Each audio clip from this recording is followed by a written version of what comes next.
जय श्री कृष्णा। राधे राधे। आपका दिन शुभ और मंगलमय हो। राधा रानी और कान्हा जी की कृपा आप पर सदा सर्वदा बनी रहे। आज आप सुनेंगे मार्गशीर्ष मास महात्म्य के तीसरे दिन की कथा।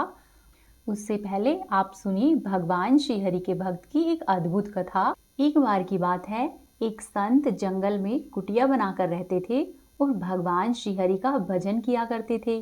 संत को यकीन था कि एक न एक दिन भगवान श्री कृष्ण मुझे साक्षात दर्शन जरूर देंगे। एक बार उसी जंगल में एक शिकारी आया। उस शिकारी ने संत की कुटिया देखी। वह कुटिया में गया और संत को प्रणाम किया और पूछा कि आप कौन हैं और आप यहाँ पर इस घने जंगल में क्या कर रहे हैं। संत ने सोचा कि यदि मैं इससे कहूँगा कि मैं भगवान श्री कृष्ण के इंतजार में बैठा हूँ और उनका दर्शन मुझे किसी भी प्रकार से हो जाए तो शायद इस शिकारी को ये बात समझ में नहीं आएगी। तब संत ने दूसरा उपाय सोचा। संत ने किरात यानी कि शिकारी से पूछा कि भैया, पहले आप बताओ कि आप कौन हो और यहाँ पर किस लिए आते हो। उस किरात ने कहा कि मैं एक शिकारी हूँ और यहाँ पर शिकार के लिए आया हूँ। संत ने भी तुरंत उसकी ही भाषा में उसे समझाया और कहा कि देखो भाई, मैं भी एक शिकारी ही हूँ और अपने शिकार के लिए मैं यहाँ पर आया हूँ। फिर शिकारी ने पूछा कि अच्छा संत जी, आप ये बताइए कि आपका शिकार कैसा दिखता है और आपके शिकार का क्या नाम है। हो सकता है मैं आपकी मदद कर दूं। संत ने सोचा कि अब मैं इसे क्या बताऊं। फिर भी संत कहने लगे कि भाई, मेरे शिकारी का नाम कान्हा है। वो दिखने में बहुत ही सुंदर है, सांवला सलोना रंग है और उनके सिर पर मोर मुकुट है, हाथों में बंसी है। ऐसा कहकर प्रेम के वशीभूत हो संत रोने लगे। तब किरात बोला कि बाबा, तुम रो क्यों रहे हो। मैं आपके शिकार को जब तक पकड़ नहीं लूंगा तब तक मैं पानी भी नहीं पीऊंगा और आपके पास भी नहीं आऊंगा। ऐसा कहकर वह शिकारी विदा लेकर जंगल की ओर चला गया। अब वह शिकारी घने जंगल के अंदर गया और जाल बिछाकर एक पेड़ पर बैठ गया और वहां पर इंतजार करने लगा। भूखा प्यासा वह वहीं पर बैठा रहा। एक दिन बीत गया, 2 दिन बीत गए और फिर इसी तरह से तीसरा दिन भी बीत गया। अब भूखे प्यासे की रात को नींद भी आने लगी। बांके बिहारी को उस पर दया आ गई। भगवान उसके भक्ति भाव और प्रेम पर रीझ गए। भगवान मंद मंद स्वर से बांसुरी बजाते हुए आए और उसके जाल में आकर खुद ही फंस गए। जैसे ही किरात को फंसे हुए शिकार का अनुभव हुआ तो वह तुरंत ही नींद से उठ गया और उसने सांवरे भगवान को जाल में फंसा हुआ देखा। उसने देखा कि संत ने जैसा बताया था उनका स्वरूप वैसा ही है।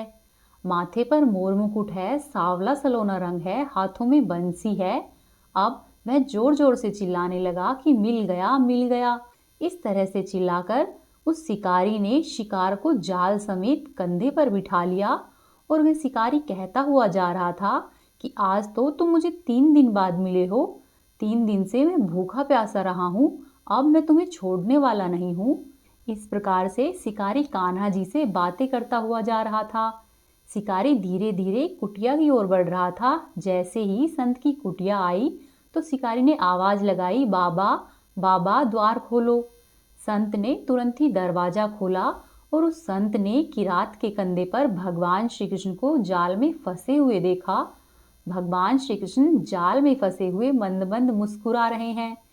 किरात ने कहा कि बाबा, देखो, मैं आपका शिकार लेकर आया हूँ, ये मुझे बहुत ही मुश्किल से मिला है। संत के तो आज होश ही उड़ गए। संत किरात के चरणों में गिर पड़ा और फूट फूट कर रोने लगा। संत कहने लगा कि भाई, मैंने आज तक कान्हा जी को पाने के लिए अनेक प्रयास किए हैं, लेकिन प्रभु आज मुझे इस किरात के कारण ही मिल पाए। फिर भगवान बोले कि इस शिकारी का प्रेम तुमसे ज्यादा है और इसका भाव तुम्हारे भाव से ज्यादा है। इसका विश्वास तुम्हारे विश्वास से ज्यादा है कि भगवान किसी भी स्थिति में आएंगे ही आएंगे। इसीलिए जब 3 दिन बीत गए तो मैं आए बिना नहीं रह पाया। मैं तो स्वयं अपने भक्तों के अधीन हूँ, भक्तों के अनुसार ही मैं चलता हूँ। और संत महाराज, आपकी भक्ति भी कुछ कम नहीं है। आपके दर्शनों के फल से ही मैं इसे 3 दिन में प्राप्त हो गया हूँ, क्योंकि आपके इतने वर्षों से मेरे दर्शन की इच्छा ने ही मुझे यहाँ आने पर विवश किया है। इस तरह से भगवान ने उन दोनों को खूब दर्शन दिए और फिर भगवान वहां से अंतर्धान हो गए। संत और शिकारी दोनों ही श्रम के जीवन को धन्य मानने लगे। उस शिकारी ने भी अब शिकार छोड़ दिया और अब वह भी भगवान श्री कृष्ण की भक्ति करने लगा। प्रेम पूर्वक बोलिए कृष्ण कन्हैया लाल की जय। अब आप सुनिए मार्गशीर्ष मास महात्म्य के आगे की कथा। पार्वती जी ने पूछा कि हे प्रभु, राजा सुयस कौन थे, किस वंश में उनका जन्म हुआ था, उन्हें किस ब्राह्मण का श्राप प्राप्त हुआ और किस तरह से वे श्री राधा जी के दर्शन पा सके, और ब्रह्मा जी ने राजा सुयस को श्री राधा जी का कवच किस प्रकार से दिया, उनके ध्यान, पूजन विधि तथा स्रोत का उपदेश कैसे दिया, यह सब बताने की कृपा कीजिए। श्री महादेव जी बोले कि देवी, 14 मनुओं में जो सबसे प्रथम है उन्हें शंभु मनु कहते हैं। वे ब्रह्मा जी के पुत्र और तपस्वी कहे गए हैं। उन्होंने शत्रुपा से विवाह किया था। मनु और शत्रुपा के पुत्र उत्तानपाद हुए। उत्तानपाद के पुत्र केवल ध्रुव है। गिरिराज नंदिनी ध्रुव की कीर्ति तीनों लोकों में विख्यात है। ध्रुव के पुत्र उत्कल हुए जो भगवान नारायण के अनन्य भक्त थे। उन्होंने पुष्कर तीर्थ में 1000 राजसूय यज्ञों का अनुष्ठान किया। उस यज्ञ में सारे पात्र रत्नों के बने हुए थे। राजा ने बड़ी ही प्रसन्नता के साथ वे सभी पात्र ब्राह्मणों को दान कर दिए थे। यज्ञ के अंत में महोत्सव में राजा ने बहुमूल्य वस्त्रों की सहस्त्रों राशियां, जो कि तेज पुंज के समान थी, ब्राह्मणों को बांट दी। हे प्रिय, उस सुंदर यज्ञ को देखकर ब्रह्मा जी ने देव सभा में राजा उत्कल का नाम सुयज्ञ रख दिया। राजा सुयज्ञ अन्न, रत्न तथा सब प्रकार की संपत्तियों के दाता थे। वे प्रतिदिन ही प्रसन्नता पूर्वक उचित दक्षिणा के साथ ब्राह्मणों को 10-12 लाख गाय दान में देते थे। उन गायों के सींग रत्नों से मंडे होते थे तथा दुग्ध पात्र आदि सामग्री भी रत्न में ही होती थी। वे प्रतिदिन 6 करोड़ ब्राह्मणों को भोजन कराया करते। उन्हें प्रतिदिन खाने योग्य भोजन सामग्री देकर तृप्त किया करते। नित्य प्रति 1 लाख रसोइयों को भोजन दिया करते थे। पुआ, रोटी, चावल इत्यादि अन्न, दाल आदि व्यंजन दही के साथ परोसे जाते थे। उस भोजन सामग्री में मांस का सर्वथा अभाव होता था। ब्राह्मण लोग भोजन के समय मनुवंशी राजा सुयज्ञ की ही नहीं बल्कि उनके पितरों की भी स्तुति किया करते। हे सुंदरी, यज्ञ के दिनों में तथा उसकी समाप्ति के दिन कुल मिलाकर 36 लाख करोड़ ब्राह्मणों ने अत्यंत ही तृप्ति पूर्वक सुवर्ण भोजन किया था। उन्होंने दक्षिणा में इतने रत्न ग्रहण किए थे कि उन सबको अपने घर तक ढो ले जाना उनके लिए असंभव हो गया। कुछ तो उन्होंने शूद्रों में ही बांट दिए और कुछ रास्ते में ही छोड़ दिए। ब्राह्मण भोजन के अंत में राजा ने ब्राह्मणेत्रों को भी भोजन दिया, तथापि वहां अन्न की सहस्त्रों राशियां शेष रह गई। इस प्रकार यज्ञ करके महाभाऊ राजा सुयस अपनी राजसभा में रमणीय रत्न के सिंहासन पर बैठे हुए थे। वह सिंहासन अनेक प्रकार के रत्नों से निर्मित था। उसे छत्रों से सुशोभित किया गया था। उसे अच्छी तरह से चंदन इत्यादि सुगंधित वस्तु के लेप के द्वारा सजाया गया था। इस प्रकार उसकी शोभा और अधिक बढ़ रही थी। राजा की सभा में वसु, वासव, चंद्रमा, इंद्र, आदित्यगण, मुनिवर, नारद इत्यादि बड़े बड़े देवता विराजित थे। उसी समय वहां पर एक ब्राह्मण आया। वह ब्राह्मण रूखा और मलिन वस्त्र पहने हुए था। उसके कंठ, ओठ और तालु सूखे हुए थे। उसने मुस्कुराते हुए हाथ जोड़कर रत्न सिंहासन पर बैठे हुए पुष्पमाला और चंदन से चर्चित राजा को आशीर्वाद दिया। राजा ने भी ब्राह्मण को प्रणाम तो किया, किंतु वे उठकर अपने स्थान से खड़े नहीं हुए। उस सभा के सभासद भी ब्राह्मण की ओर देखकर खड़े नहीं हुए। वे सभी मुंह छुपाकर थोड़ा थोड़ा हंसते रहे। तब वह श्रेष्ठ ब्राह्मण मुनि सभी देवताओं को नमस्कार करके निरंकुश भाव से वहां पर खड़ा हो गया और क्रोध पूर्वक राजा को श्राप देता हुआ बोला, ओ पामर, तू इस राज्य से दूर चला जा, श्रीहीन हो जा तथा शीघ्र ही गलित कोढ़ से युक्त, बुद्धिहीन और उपद्रवों से ग्रस्त हो जा। ऐसा कहकर क्रोध से कांपता हुआ ब्राह्मण सभासदों को श्राप देने के लिए तैयार हुआ। जो लोग वहां पर हंसे थे वे सभी उठकर खड़े हो गए। उन्होंने अपना दोष स्वीकार कर लिया। अतः उनकी ओर से ब्राह्मण का क्रोध भी जाता रहा। राजा उस ब्राह्मण को प्रणाम करके भय से कातर होकर रोने लग गया। वे व्यथित हृदय से सभा के बीच से बाहर निकल गए। तब गूढ़ रूप वाले वे ब्राह्मण देवता भी ब्रह्म तेज से प्रकाशित होते हुए चल दिए। उनके पीछे पीछे भय से कातर हुए समस्त मुनि भी चले और बारंबार उच्च स्वर से पुकारने लगे, हे विप्रवर, ठहरो ठहरो। उन मुनियों के नाम इस प्रकार से है: पुलह, पुलस्त्य, प्रचेता, भृंगु, अंगिरा, मरीचि, कश्यप, वशिष्ठ, क्रतु, शुक्र, बृहस्पति, दुर्वासा, लोमस, कपिल, विश्वामित्र, कोत्स, ये तथा और भी अन्य मुनिवर, पितर, अग्नि, हरिप्रिय दिक्पाल तथा समस्त देवता भी ब्राह्मण के पीछे पीछे चले। पार्वती, उन नीति विशारद मुनियों ने ब्राह्मण को समझाया, एक स्थान पर ठहराया और क्रमशः उससे नीति की बातें कही। पार्वती जी ने पूछा कि प्रभु, ब्राह्मणों और ब्रह्मा जी के पुत्रों ने जो नीति के विद्वान थे, उस समय उन ब्राह्मण देवता से नीति की कौन कौन सी बातें कही, मुझे यह बताने की कृपा करे। तब श्री महादेव जी बोले कि सुमुखी, उस मुनि समुदाय ने स्तुति और विनय से ब्राह्मण को संतुष्ट करके क्रमशः इस प्रकार से कहना आरंभ किया। सनत कुमार ने कहा कि ब्राह्मण, तुम्हारे पीछे पीछे राजा की लक्ष्मी और कीर्ति भी चली आई है। सत्व, यश, सुशीलता, महान ऐश्वर्य, पितर, अग्नि और देवता भी राजा को श्रीहीन करके उनके घर से बाहर चले आए हैं। हे द्विजश्रेष्ठ, अब तुम संतुष्ट हो जाओ, क्योंकि ब्राह्मण शीघ्र ही संतुष्ट होने वाला कहा गया है। हे मुनि, ब्राह्मणों का हृदय नवनीत के समान कोमल होता है। वह तपस्या से परिमार्जित होने के कारण अत्यंत ही निर्मल और शुद्ध होते हैं। अतः विप्रवर, अब क्षमा करो, आओ और राजभवन को पवित्र करो। जिसके घर से अतिथि निराश होकर लौट जाता है, उसके देवता, पितृ तथा अग्नि भी निराश होकर लौट जाते हैं, क्योंकि वहां अतिथि का सत्कार नहीं हुआ। इसलिए हे विप्रवर, क्षमा करो, आओ और राजभवन को शुद्ध करो। पुलस्त्य जी बोले, जो घर पर आए हुए अतिथि को टेढ़ी आंखों से देखते हैं, उन्हें अतिथि अपना पाप देकर और उनके पुण्य लेकर चले जाते हैं। अतः हे ब्राह्मण देव, तुम राजा के दोष को क्षमा कर दो। वत्स, तुम्हारी जहां मौज हो वहां पर जाओ। राजा अपने कर्म दोष से ही उठकर खड़े नहीं हुए, उनके दोष को तुम क्षमा कर दो। फिर पुलह ने कहा कि जो क्षत्रिय राजलक्ष्मी के मद से अथवा जो ब्राह्मण विद्या के मद से किसी ब्राह्मण का अपमान करता है, वह क्षत्रिय श्रीहीन हो जाता है तथा वह ब्राह्मण त्रिकाल संध्या से शून्य हो जाता है। वे दोनों ही एकादशी व्रत तथा भगवान विष्णु के नैवेद्य से वंचित हो जाते हैं।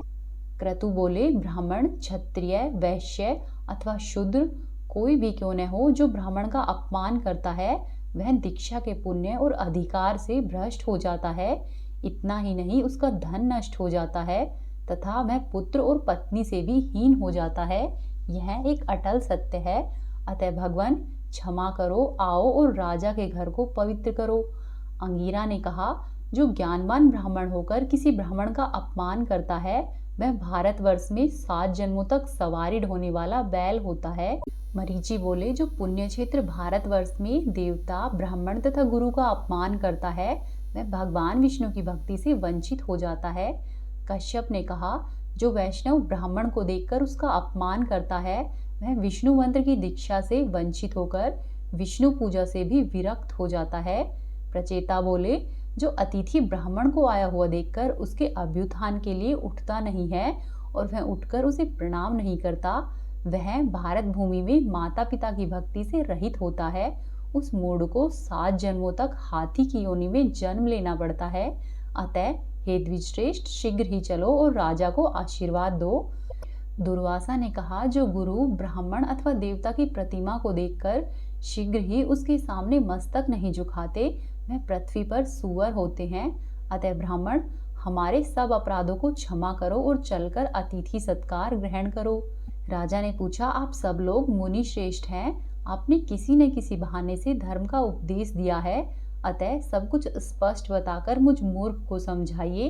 हे विद्वानों, आप लोग पहले मुझे यह बताइए कि स्त्री हत्या, गो हत्या, कृतघ्ना, गुरु पत्नीगामी तथा ब्रह्म हत्या करने वाले को कौन से दोष लगते हैं तथा उनका परिहार कैसे होता है।